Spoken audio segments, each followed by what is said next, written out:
Ok, on a des poires qui commencent à être beaucoup trop mûres pour les manger comme ça. Donc on va faire un gâteau Elsie poire chocolat. C'est parti. Pour commencer, on lave les poires évidemment. Et on va couper les parties trop moches pour être gardées et faire des petits bouts avec le reste. Ah oui, et on les épluche hein, les poires, c'est meilleur. Ok, les poires sont prêtes. Donc là je vous fais la version mini parce que je suis toute seule, monsieur Vixi est pas là. Donc je vais pas en faire 2 tonnes. Mais vous pourrez doubler les quantités pour faire une taille plus balèze quoi. On écoute Philippe Etchebest et on nettoie son plan de travail entre temps. Entre chaque étape pour garder une cuisine organisée. On prend un grand bol et on va mettre un fromage blanc 0%. Les fromages blancs 0% pour la perte de poids c'est la vie. Vous pouvez faire plein de recettes avec. ASMR.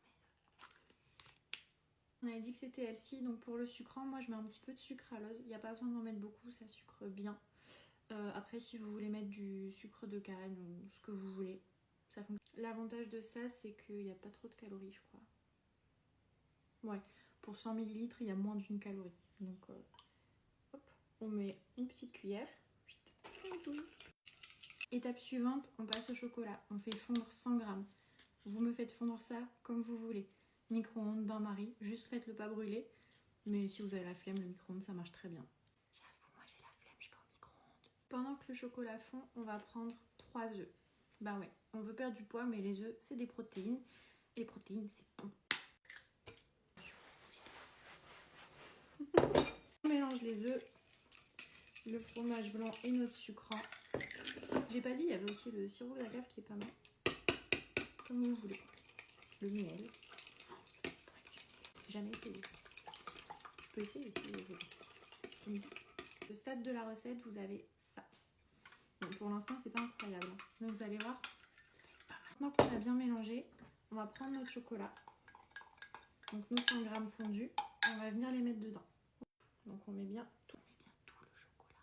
C'est la meilleure partie. Ensuite, on attaque le mélange du chocolat. Voilà, quand tout le chocolat est incorporé, ça vous fait quelque chose comme ça. Donc pour l'instant, c'est hyper liquide et c'est là qu'on va mettre la farine. Pour la farine, on va mesurer en pot de fromage blanc. Grosse indication. 1 pot, 2 pots et c'est reparti. On mélange. Une fois qu'on a mélangé, vous devez avoir cette texture. La texture un peu pâte à brownie, vous voyez? C'est le but, hein, c'est d'avoir un gâteau style un peu brownie. Et pas gonflé. Maintenant, je vais venir incorporer toutes mes poires. Je mets tout dedans et je remélange. Voilà, maintenant qu'on a mis les poires, on a ça.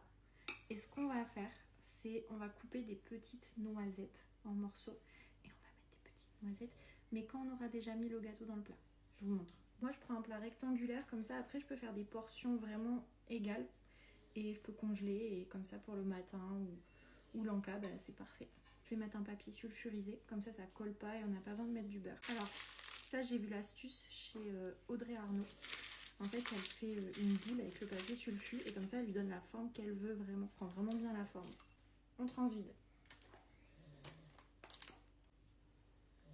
Il y a Flocon qui ronfle. Voilà, c'est le moment des petites noisettes. Donc j'en prends quelques-unes, je les coupe en petits morceaux et je saupoudre au-dessus. Donc on prend nos petites noisettes et on vient recouvrir le dessus. Ça va ajouter du croustillant comme ça. Du croquant. Du croquant, pas du croustillant. Monsieur Vixi, il déteste le chocolat, sauf dans mes cookies. Donc là, Monsieur Vixi, le brownie poire chocolat, il t'attend. On enfourne à 180 pendant une petite demi-heure. Et c'est parfait. Pour vérifier la cuisson, vous prenez un couteau, vous plantez et il doit ressortir sans rien dessus, juste légèrement humide, chaud. Avec la quantité que j'ai mis, on peut le couper en 12 petits carrés, 12 petites portions ou 6 grosses. Ça dépend vos envies. Mais voilà, la petite merveille poire chocolat noisette.